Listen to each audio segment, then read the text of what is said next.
بسم الله والحمد لله والصلاة والسلام على رسول الله. أسأل الله العظيم رب العرش العظيم بكل اسم هو له إن الله يغفر لنا ولكم ولوالدينا مغفرة كاملة وتامة. نسأل الله أن يجعل هذا المجلس موجب للرحمة والمغفرة والرضوان، كما نسأله سبحانه وتعالى أن يبارك لنا ولكم في جميع ما نتعلمه ونعلمه، وأن يجعل خالصا لوجهه الكريم موجبا لرضوانه العظيم. حديثي معكم في هذا اليوم العظيم بحول الله وقوته وفضله ونعمته تعليقات حول سورة الرحمن، هذه السورة المباركة الشريفة العظيمة، وكل القرآن كذلك محورها الأساسي يدور حول ثلاثة أمور: ذكر النعم الدينية والنعم الأخروية والنعم الدنيوية على الإنسان في هذه السورة. هي تقريبا صفحتين وزيادة، لكن هي تتكلم عن هذه نعم الله على الإنسان من ناحية دينه ومن ناحية دنياه ومن ناحية آخرته. وردد الله فيها سبحانه وتعالى: فبأي آلاء ربكما تكذبان 30 مرة، وهي عيدها مرة، والتكرار هنا مقصود، يعني ما هو يعني تكرار مذموم، هو بعد كل نعمة يعيد هذا السؤال، الاستفهام التقريري: فبأي آلاء ربكما تكذبان. العجيب إن حتى في العذاب لما يمر على آيات العذاب إن بعدها يأتي فبأي آلاء ربكما تكذبان، لأن الإنسان إذا عرف العقوبة قبل الوقوع فيها يجعل يمتنع من الوقوع فيها، وهذا تحذير من الله له. أول نعمة ذكرها الله في هذه السورة نعمة الوحي، نعمة القرآن. الرحمن علم القرآن، وبدأ بهذا الاسم العظيم لأن من رحمة الله بنا جميعا في الدنيا وفي الآخرة إنه علمنا هذا القرآن.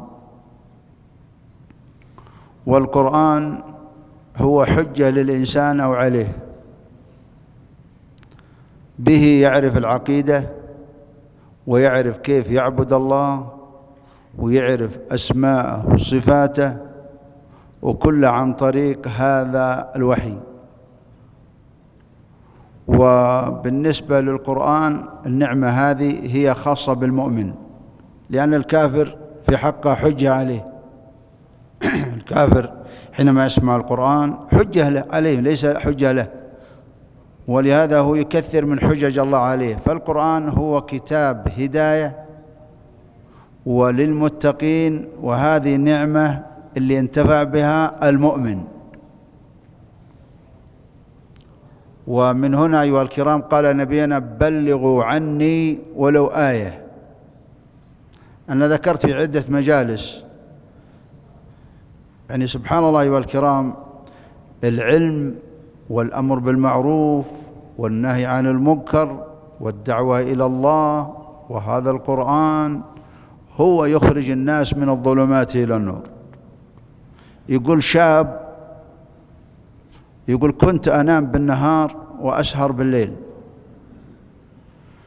يقول: والسهر على المحرمات. يقول: جاء من اليوم من الأيام تعطلت في محطة بنزين، وحاولت أشغل السيارة عايزة لا تشتغل. يقول: مشكلة السيارة مليانة محرمات، وجالس عندها أحرسها، يعني أنا خايف عليها حد يطلع عليها. يقول: حان وقت الصلاة وجاني شايب وأنا جالس عند السيارة. الله يهديك، هيا صل، المسجد بجوارك. قال: ما يخالف. قال وراح. جلست شوية، جاء الشايب الثاني وقال له: يا ابن الحلال الله يهديك، تعال صلي ابن الحلال المسجد بجوارك. قالوا أنا أحاول إني ما يعني آخذ ما أعطيه معهم. يقول المهم، قال خير إن شاء الله، خير إن شاء الله. الثالث كذلك، يقول فاضطريت إني أدخل المسجد. قال دخلت المسجد وصليت. قال جاء مطوع وحدثنا، قال كان حديثه تحذير عن المعاصي. قال كل المعاصي اللي حذر منها أنا واقع فيها. يقول فسبحان الله، يقول عزمت وأنا جالس في المسجد إني أتوب،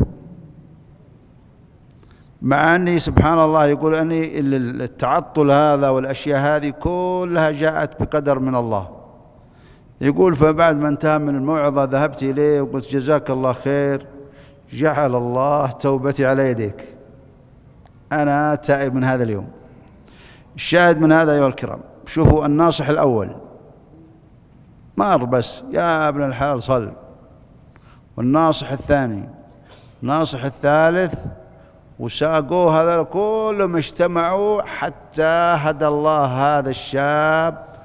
قدر الله هذه الأسباب كلها، وكل من الناصح الأول ترى بس صل، بلغ، والله سبحانه وتعالى اللي يتولى الهداية. إذن القرآن أيها الكرام وتبليغه والدعوة إليه من أعظم النعم. الدعوة، الأمر بالمعروف، كنتم خير أمة أخرجت للناس. إذن أول نعمة نعمة الوحي. تروا يا جماعة بدون هذا القرآن كيف تكون عباداتنا وأخلاقنا؟ النعمة الثانية الخلق. خلق الإنسان، أي خلقه من العدم ورباه بجميع النعم. وطبعا سبحان الله يا إخوان، خلقنا، أرسل لنا الرسل وأنزل لنا القرآن والكتب، ومن طاعة دخل الجنة. خلقنا وجينا هنا لنعبد الله، من طاعة دخل الجنة ومن عصاه يدخل النار. وشوفوا هذه الحياة اللي حين عليها لها بداية، الدنيا هذه لها بداية خلقها ربي في 6 أيام، وكان آخر مخلوق فيها الإنسان.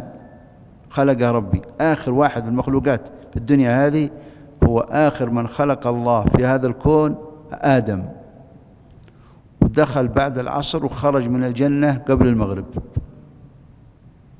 في باقي في ظهره خلق كثير لابد من التصفية.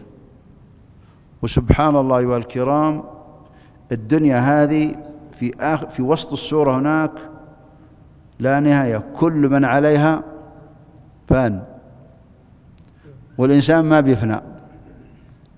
الناس والدنيا بتنتهي، لكن الإنسان ما يفنى، ينتقل. ترى موت ينتهي؟ لا، تنتقل. أنت كنت في بطن أمك، انتقلت إلى الدنيا 60 سنة 70 سنة 30 ليكون، تنتقل القبر تجلس فيه فترة، تنتقل بعد القبر في القيامة إلى فوق الأرض الساهرة، وتحاسب، وإما إلى جنة خلود ولا موت، وإلا إلى النار خلود ولا موت. ما في يعني تنتهي الدنيا، تنتهي، لكن الإنسان ما ينتهي، ينتقل في المراحل لين يصل إلى نعيم لا نهاية له أو عذاب لا نهاية له، ونسأل الله أن يختم لنا بخير. النعمة الثالثة النطق. خلق الإنسان، علمه البيان، ميز الله الإنسان بالكلام. وهذا البهائم قدامكم والمخلوقات، هو الإنسان الوحيد هو أعطاه الله العقل والقراءة والكتابة. شوفوا حتى القرآن ما نقراه إلا بالعلم، ما تعرف تقرأ كيف تفتك، ولهذا قال فليكتب كما علمه الله في آية الدين، فليكتب كما علمه الله. علمنا الله القراءة، علمنا الكتابة، وعلمنا النطق، ميزنا عن جميع الكائنات. النعمة الثالثة الشمس والقمر بحسبان. هذه الآيتين العظيمتين هي تجري بحساب دقيق، بحسبان أي بحساب دقيق، لأن شروق الشمس هذا وغروبها ترى آية من آيات الله العظيمة، تكرارها لما يشوفها الإنسان على طول ما يحس. والعجيب أن هاتين الآيتين أنها تمشي في حساب دقيق، بحسبان أي بحساب دقيق. والله سبحانه وتعالى الشمس والقمر عرفنا به الأوقات والليل والنهار، وعرفنا أوقات العبادات، وحتى حساب الأيام والأسابيع والشهور والسنين عن طريقها. تعاقب الليل والنهار هذا هو اللي نظم الحياة. النعمة الثالثة النجم والشجر يسجدان. النجم هنا قيل إنه الشجر اللي لا ساق له، وقيل إن النجم هنا النجم المعروف هذا اللي في السماء، وجعلها الله زينة للسماء هذه النجوم، ونهتدي بها في ظلمات البر والبحر، ورجوم للشياطين وحراسة للوحي. شوفوا قال فمن يستمع الآن يجد له شهابا رصدا، يخرج من النجم هذا نار حارقة تحرق هذا الشيطان، فهي حراسة للسماء واهتدي وزينة وفيها فوائد. والشجر كل هذه المخلوقات تسجد لله، وقد بين الله هذا في آية الحج: ألم ترى أن الله يسجد له من في السماوات ومن في الأرض والشمس والقمر والنجوم والجبال والشجر والدواب وكثير انقسم. كل المخلوقات طائعة إلا الإنسان انقسم، كافر ومؤمن، واحد يسجد وواحد ما يسجد. المخلوقات كلها تسجد. السماء رفعها، والعجيب الآية اللي بعدها: والأرض وضعها. الوضع مقابل الرفع. السماء مرفوعة من فوق بدون علايق، من فوق تمسكها وبدون دعايم من تحتها، والسماء بغير عمد ترونها، فهي الصحيح إنها بغير عمدان، بغير عمد يعني بغير عمد تحملها. الآن شوفوا حتى في العماير الآن إذا أراد المقاول أنه يطير من السقف متر ونصف مترين ما يستطيع إلا أن يحط لها جسور. والسماء المخلوقة هذه بدون علايق من فوقها وبدون دعاية من تحتها. رفعها ووضع الميزان. الميزان هنا المراد به العدل، وإحنا نختصر في الكلام يعني العدل مع الرب، مع النفس، مع الزوجة، مع الأولاد، مع البهائم، مع كل من حولك. العدل قامت عليه. عبد الله بن رواحة لما راح يخرص ثمار خيبر أراد اليهود يرشونه، يقولوا له يرشوه علشان إيش؟ يقلل في الخرص. فقال قال لهم: أنتم تعلمون والله إن محمد في المدينة من أحب الناس إلي، وإنكم من أبغض الناس إلي، ولا يمنعني محبتي للرسول صلى الله عليه وسلم وبغضي لإياكم أن أزيد عليكم أو أنقص. يعني كوني أحب الرسول وأبغضكم إني أميل عليكم. قالوا: بهذا قامت السماوات والأرض.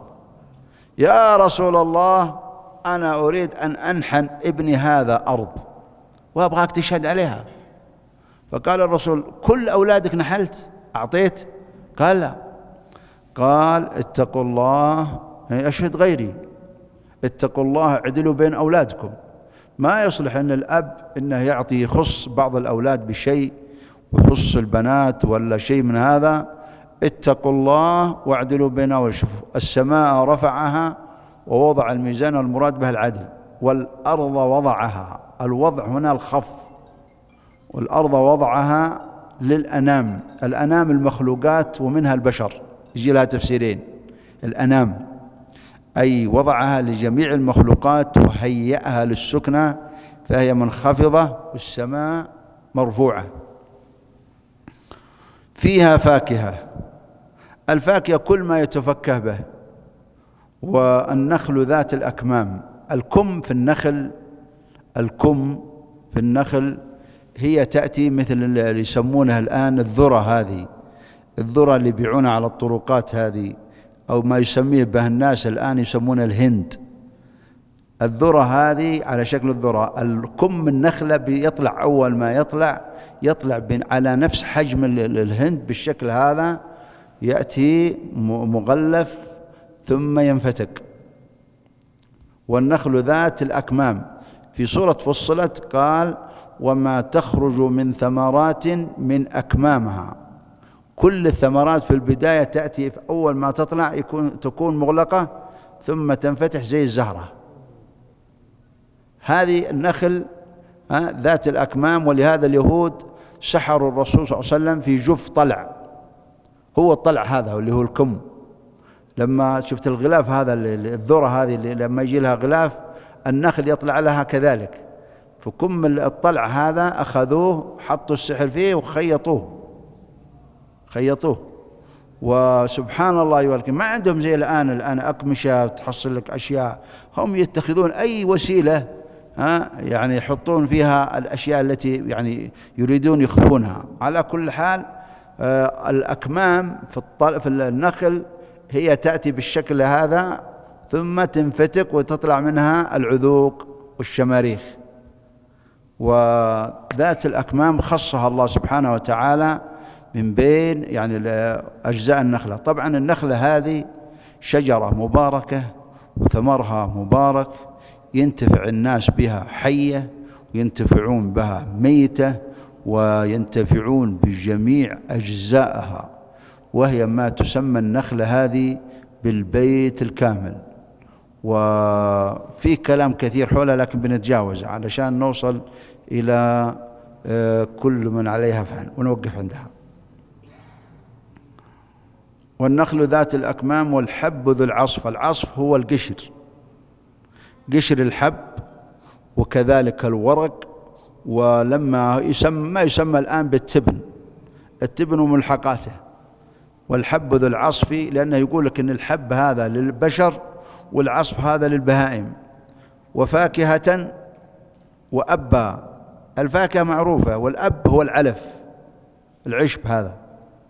يعني أنا أذكر إن في يعني بعض الناس يا أخوان، يعني عمر قبل ما أذكر هذا الموقف، عمر بن الخطاب سأل الناس قالوا وش الأب؟ فقالوا هو ما تأكل البهائم الأب. واذكر في بعض المقابلات قالوا كل واحد يفهم بالقرآن بكل سهولة وليش في علماء وذي؟ قال الله يقول واسألوا أهل الذكر. قالت لا. طيب قال إيش معنى كل ختار؟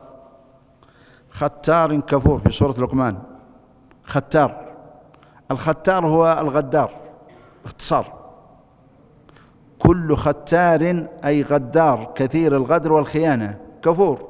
تعرف لما يكون في البحر يا رب يا رب يا رب يا رب، فإذا نجاهم إلى البر غدروا رجعوا في غيهم.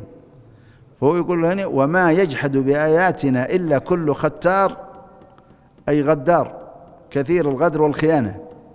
على كل حال وفاكهة يقول والحب ذو العصف والريحان. الريحان كل نبت ذو رائحة، وأيضا الريحان المعروف هذا هو المراد به، يعني إن الله سبحانه وتعالى يذكر في معرض حديثه هذه الثمرات اللي هي النخل والحاب وما تأكلها البهائم وذات الروائح الطيبة. كل هذه المخلوقات خلقها الله للإنسان. بعدها قال فبأي آلاء ربكما تكذبان. استفهام تقريري. فكانت الجن أحسن إجابة، قالوا ولا بشيء من آلائك يا رب فلك الحمد ولك الشكر. نكفر يقول ولا بشيء من آياتك آلائك فاذكروا آلاء الله لعلكم تفلحون. في سورة الأعراف جاءت مرتين، في قصة هود في قصة ثمود. فبأي يقول فاذكروا آلاء الله لعلكم تفلحون. في قصة ثمود فاذكروا آلاء الله ولا تعثوا في الأرض مفسدين. قل اشكروا الله على نعمه ولا تفسدون في الأرض وإذا شكرتموه ترى أنتم تفلحون. فالله يذكر لنا هذه النعم علشان نشكره، وإذا شكرناه زادنا. خلق الإنسان من صلصال كالفخار. طبعا في القرآن ورد 4 آيات في الخلق. قال خلق الإنسان من تراب، أكفرت بالذي خلقك من تراب. وفي آية ثانية قال إني خالق بشرا من طين. طبعا الطين غير التراب، ليش؟ لأن أضيف معها الماء، لما أصبح التراب مع الماء يصبح طين. المرحلة الثالثة قال خلق الإنسان من حمأ مسنون. الحمأ هو الماء، هو التراب الذي تخمر في الماء فترة فاسود وأصبح له رائحة. حمأ مسنون يعني منتن وفيه نتن وفيه سواد. خلق الإنسان. وهذه المرحلة الرابعة هنا ذكرها أن الله في السورة هذه قال خلق الإنسان من صلصال كالفخار. الفخار هو الجاف. بعد هذا قال فبأي آلاء ربكما تكذبان رب المشرقين ورب المغربين. في القرآن مرة يقول رب المشرق والمغرب، ومرة يقول رب المشارق والمغارب، ومرة يقول رب المشرقين ورب المغربين، وكلها صحيحة. الشمس هذه لها مطالع. بالنسبة للشمس هي تشرق كل يوم من مكان، وتأتي مفردة وتأتي مثناه وتأتي بالجمع. وطلوع الشمس وغروبها آية عظيمة. شوفوا النمرود لما قال أنا أحيي وأميت، قال أنا أحيي وأميت، فقال له إبراهيم الله يأتي بالشمس من المشرق فهاتها من المغرب، جيبها من المغرب. فبويت ما أحد يستطيع يخرج الشمس إلا الله وحده. ولهذا جاءت في معرض الربوبية رب المشرقين والمغربين. حتى إن الإنسان اللي يقول لك اللي عنده فقر أو شيء كذا يردد الآية هذه رب المشرق والمغرب لا إله إلا هو فاتخذه وكيلا. ثم جاءت الآية الرابعة الخامسة والسادسة قال مرج البحرين. هذا الآن شوفوا هو خلق الكون ويعدد لنا النعم اللي علينا، النجوم، الشمس، القمر، الجبال، الأرض، كيف خلق الإنسان علمها البيان. بعدها قال مرج البحرين يلتقيان. أنا ذهبت في أحد البلاد الإسلامية ورأيت بعيني والله يعني شوفوا الأودية الكبيرة جدا، نهرين ما هو مطر، نهرين تجريان في هذا المكان. وسبحان الله ينقسم هذا النهر إلى نصفين، نصف شفت أنا بعيني والله، نصف ترى الأرض الحصى من صفاء الماء، تشوف الحصى في الأرض، والنصف الآخر مثل ماء المطر ترفع صافي تشربه صافي، ما هو مغبر زي ما على لون السيل إذا نزل ترفع صافي، لكن إذا نزلته يرجع اللون هذا على لون السيل. وتشوف السيلين كذا تمشي زي الدابة لما تتناكد البهائم تمشي جنب بعض كذا، الوادي منقسم إلى نصفين وما يختلطان، ما يختلط الماء هذا مع الماء هذا، وتجري الماء يجري مع بعض، هذا أصفى من العسل وهذا ما تشوف الأرض وما تختلط مع بعض. مرج البحرين يلتقيان بينهما برزخ. البرزخ هو العناصر هذه ما هي متلائمة تختلط مع هذا، فتشوف الماء سبحان الله الواديين منقسم نصفين والله أنا شفته بعيني. وترى هذا في البحر وحتى في البر موجودة، في البحار موجودة منفصلة من بعضها، برزخ بينها لا يبغيان، يعني ما يختلط بعضهم مع بعض، والفاصل هذا فاصل يفصل هذا عن هذا. وهذا دليل على قدرة الله وعظمته. هذا في معرض ذكره ونعمه وقدرته. مرج البحرين يلتقيان بينهما برزخ لا يبغيان يخرج منهما اللؤلؤ والمرجان. من هذه البحار يخرج الناس الكنوز والحلي والذهب والمعادن، من هذه البحار هذه فيها فوائد. ولعلمكم أيها الكرام هذا يدل على عظمة الله. المخلوقات هذه أشكال وألوان لا تستطيع حصرها، يعني مثلا الغنم، البهائم، الأغنام هذه، الأغنام تجدها فوق 100 شكل، شيء معه ذنب، شيء ما معه ذنب، وأشكال وألوان وأنواع. وسبحان الذي خلق وصور. قال خلق فسوى. سوى يعني كمل الخلق، خلقه وكمله. ونقرأ في سورة الأعلى الذي خلق فسوى، خلق فسوى يعني كمل الخلق، خلق الشيء وكمل خلقته في أكمل صورة وفي أحسن صورة.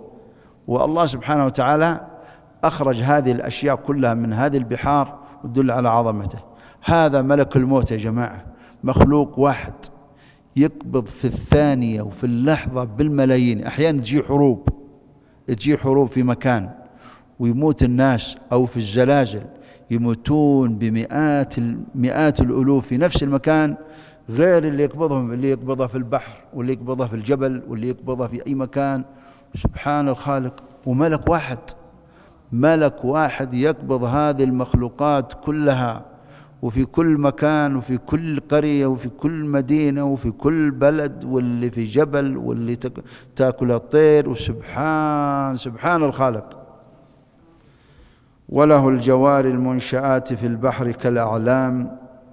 هذه السفن الله سبحانه وتعالى من آياته جريان هذه السفن في هذه البحار، وهي تحمل أرزاق الناس وتحمل البشر، وفيه آية من آيات الله الدالة على عظمته.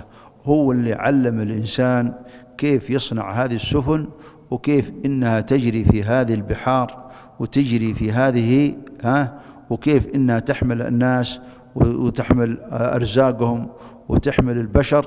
فهي آية من آيات الله. الآن هو ذكر لنا بداية الخلق، والآن بنهي، ثم قال كل من عليها فان.